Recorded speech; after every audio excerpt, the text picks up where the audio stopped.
NSC એસએમઈમાં 26થી 28 November હજી એક IPO આવશે, રાજપૂતાના બાયોડીઝલ કરીને. હવે આની જે પ્રાઇસ બેન્ડ છે 125થી 130 છે. એક લોટમાં 1000 શેર છે, એટલે 1.30 લાખની જરૂર પડશે મિનિમમ ઇન્વેસ્ટમેન્ટ માટે. આ નામ છે એ હિસાબે આ કંપની બાયોડીઝલ એના જે બાયો પ્રોડક્ટ્સ હોય, જેમ કે ફેટી એસિડ છે કે પછી ગ્લિસરીન છે, આનું મેન્યુફેક્ચરિંગ કરીને સેલ કરે છે.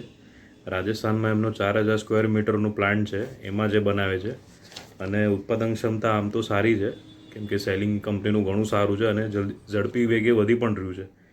હવે પ્રોડક્ટ પોર્ટફોલિયોમાં ડિટેલમાં જોઈએ તો sunflower oil, refined rice oil, sodium methoxide, એટલે ઘણા આવા પ્રકારના છે જે આ ફિલ્ડના ના હોય, એ લોકોને નામ પણ નહીં સમજાય, એટલે એમાં હું ડિટેલમાં જતો નથી. આ બધા પ્રોડક્ટ્સનું એ સેલ કરે છે.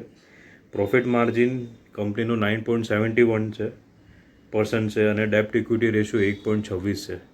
પણ આ આઈપીઓનું સારું શું છે કે 2021-22માં ફાઇનાન્શિયલ યરમાં એમનો પ્રોફિટ હતો ખાલી 19.97 લાખ.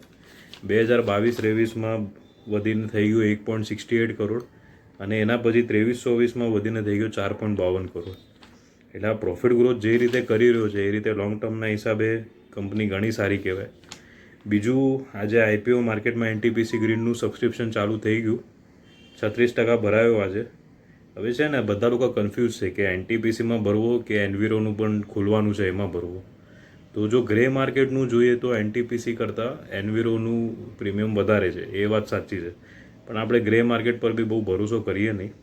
અને બીજું નોર્મલ વાત કરીએ તો કાલે બી મેં કીધેલું કે ઘણા બ્રોકરેજ હાઉસે સબસ્ક્રાઈબ કરવા કીધું છે. આજે બીજા આવ્યા, Canara bank securities, BP wealth, Ventura securities, Arihant capital, Anand Rathi અને ચોલા સિક્યોરિટીઝ.